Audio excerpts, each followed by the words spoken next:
Assalamualaikum warahmatullahi wabarakatuh. Perkenalkan, nama saya Cantika Violencia dengan NIM 41125111101 dari Fakultas Hukum kelas C. Di mana pada hari ini saya ingin memberikan penjelasan mengenai tugas yang telah diberikan kepada saya mengenai cakupan hukum internasional, belligerent, individu dan perusahaan sebagai subjek hukum. Teman-teman semuanya, seperti kita ketahui bahwasanya hukum internasional merupakan seperangkat aturan yang mengatur hubungan antara subjek hukum di tingkat global. Awalnya subjek hukum utama hukum internasional hanyalah negara, namun seiring perkembangan zaman, cakupan subjek hukum internasional menjadi semakin luas, mencakup kelompok bersenjata, individu, hingga perusahaan. Dan dalam konteks ini, terdapat beberapa isu yang perlu kita pahami, yaitu konsep belligerent, kedudukan individu sebagai subjek hukum internasional, serta peran perusahaan dalam hukum internasional. Baiklah, langsung saja masuk ke pembahasan yang pertama, yaitu mengenai konsep belligerent dan status OPM. Nah, istilah belligerent dalam hukum internasional merujuk pada suatu pihak yang terlibat dalam konflik bersenjata dan diakui memiliki status tertentu sehingga dapat diperlakukan sebagai subjek hukum internasional secara terbatas. Pengakuan sebagai belligerent biasanya diberikan kepada kelompok pemberontak yang telah memenuhi beberapa syarat, antara lain memiliki struktur organisasi yang jelas, komando yang teratur, kemampuan menguasai wilayah tertentu, serta menjalankan aturan hukum perang, laws of war. Pengakuan ini penting karena memberikan legitimasi tertentu kepada kelompok tersebut dalam konflik, seperti hak untuk diperlakukan sesuai hukum humaniter internasional. Namun, pengakuan sebagai belligerent tidak diberikan secara sembarangan dan biasanya memerlukan pengakuan dari negara lain. Dalam konteks Indonesia, organisasi Papua Merdeka atau kita sebut OPM sering menjadi perdebatan apakah dapat dikategorikan sebagai belligerent. Secara umum, OPM belum memenuhi syarat untuk diakui sebagai belligerent dalam hukum internasional. Hal ini disebabkan oleh beberapa faktor, contohnya seperti belum adanya pengakuan internasional dan adanya keterbatasan dalam penguasaan wilayah yang stabil, serta belum adanya struktur organisasi yang diakui secara efektif di tingkat internasional. Oleh karena itu, OPM lebih tepat dikategorikan sebagai kelompok separatis atau non-state armed group. Dengan demikian, statusnya tidak setara dengan belligerent dan tidak memiliki kedudukan sebagai subjek hukum internasional secara formal. 2. Individu sebagai subjek hukum internasional, dan kita mengaitkan ini dengan kasus Rodrigo Duterte. Perkembangan hukum internasional modern menunjukkan bahwa individu juga dapat menjadi subjek hukum internasional. Hal ini merupakan perubahan besar dari pandangan klasik yang hanya mengakui negara sebagai subjek utama. Individu dapat disebut sebagai subjek hukum internasional apabila memiliki hak dan kewajiban langsung berdasarkan hukum internasional. Selain itu, individu juga dapat dimintai pertanggungjawaban secara langsung atas pelanggaran hukum internasional, khususnya dalam kasus kejahatan internasional seperti genosida, kejahatan perang, dan kejahatan terhadap manusia. Keberadaan lembaga seperti Mahkamah Pidana Internasional atau ICC menjadi bukti nyata bahwa individu dapat diadili secara langsung di tingkat internasional, tanpa harus melalui negara. Ini menunjukkan bahwa individu tidak lagi hanya menjadi objek, tetapi juga menjadi subjek hukum internasional. Dan dalam hal ini kita mengaitkannya dengan kasus Rodrigo Duterte yang menjadi contoh yang relevan. Karena sebagai mantan presiden Filipina, Duterte pernah menjadi sorotan internasional terkait kebijakan war on drugs yang diduga melibatkan pelanggaran hak asasi manusia.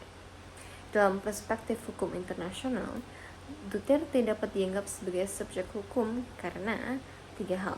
Yang pertama, ia memiliki tanggung jawab pribadi atas kebijakan yang diambil. Kedua, ia dapat dimintai pertanggungjawaban di forum internasional. Dan yang ketiga, tindakannya dapat dinilai berdasarkan norma hukum internasional. Dengan demikian, meskipun ia adalah kepala negara, status tersebut tidak menghapus kemungkinan untuk dimintai pertanggungjawaban secara internasional. Hal ini menunjukkan bahwa individu termasuk pejabat tinggi negara dapat menjadi subjek hukum internasional dalam konteks tertentu. Dan pembahasan yang ketiga akan kita lanjutkan di perusahaan sebagai subjek hukum internasional. Selain negara dan individu, perusahaan atau korporasi juga diakui memiliki peran dalam hukum internasional, meskipun sifatnya terbatas. Dalam hukum internasional klasik, perusahaan tidak dianggap sebagai subjek hukum. Namun dalam perkembangan modern, perusahaan memiliki posisi yang semakin penting, terutama dalam bidang ekonomi global dan hak asasi manusia. Perusahaan dapat dianggap sebagai subjek hukum internasional secara terbatas apabila memiliki hak dan kewajiban tertentu yang diakui oleh hukum internasional. Misalnya, perusahaan multinasional dapat terlibat dalam perjanjian internasional dan memiliki hak untuk menggugat negara melalui mekanisme arbitrase internasional.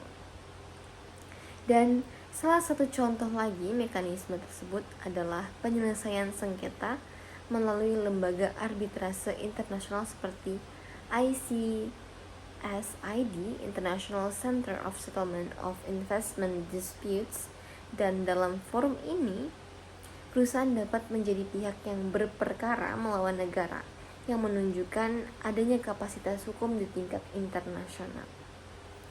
Nah, selain itu, perusahaan juga memiliki tanggung jawab dalam bidang hak asasi manusia. Prinsip-prinsip juga seperti UN Guiding Principles on Business and Human Rights menegaskan bahwa perusahaan harus menghormati hak asasi manusia dalam setiap aktivitasnya, termasuk dalam operasi lintas negara.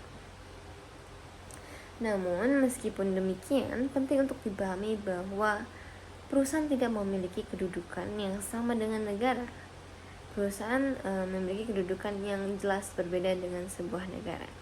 Statusnya tetap sebagai subjek hukum internasional yang terbatas karena tidak memiliki kedaulatan.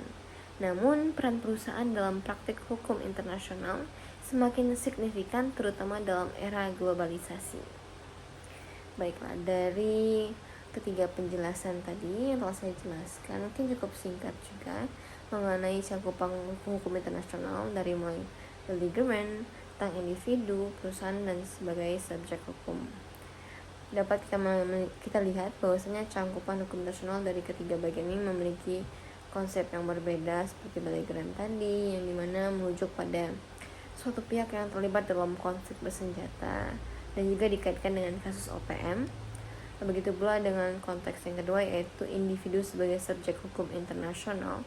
Bahwasanya hukum internasional juga mengakui bahwasanya tidak hanya sebuah badan maupun organisasi yang dapat menjadi subjek hukum, akan tetapi individu juga dapat menjadi subjek hukum, yang dimana saya tadi mengaitkannya dengan kasus Rodrigo Duterte yang merupakan seorang kepala negara dari negara Filipina. Dan yang ketiga tadi adalah mengenai perusahaan sebagai subjek hukum internasional, di mana selain negara juga individu, perusahaan atau korporasi ternyata juga mulai diakui dan dapat dianggap sebagai subjek hukum internasional. Maka dari itu, dari pembahasan di atas dapat kita simpulkan bahwasanya cakupan subjek hukum internasional telah memiliki perkembangan secara signifikan. Konsep beligeran ini menunjukkan bahwa kelompok bersenjata dapat memperoleh pengakuan tertentu apabila kelompok tersebut memenuhi beberapa syarat. Nah, meskipun dalam kasus OPM ini hal tersebut belum terpenuhi walaupun telah menjadi perbincangan hangat di luar sana dan perbincangan hangat dalam rapat-rapat internasional, akan tetapi OPM tidak dapat dikatakan sebagai subjek hukum internasional karena masih belum memenuhi syarat-syarat yang telah ditetapkan. Nah, maka dari itu, sementara itu individu telah diakui sebagai subjek hukum internasional, terutama dalam konteks pertanggungjawaban pidana internasional, sebagaimana terlihat dalam kasus Rodrigo Duterte. Di sisi lain, perusahaan juga memiliki kedudukan sebagai subjek hukum internasional, bukan hanya individu maupun negara, namun perusahaan juga memiliki kedudukan sebagai subjek hukum internasional secara terbatas melalui peran mereka dalam hukum ekonomi dan hak asasi manusia. Perkembangan ini menunjukkan bahwa hukum internasional tidak lagi bersifat eksklusif bagi negara, melainkan semakin inklusif dan adaptif terhadap dinamika global. Maka dari itu saya rasa sekian penjelasan dari saya mengenai materi kali ini. Apabila terdapat kesalahan yang tidak disengaja maupun disengaja, mohon dimaafkan karena kesempurnaan sesungguhnya adalah milik Allah semata. Maka dari itu saya pamit undur diri. Wassalamualaikum warahmatullahi wabarakatuh.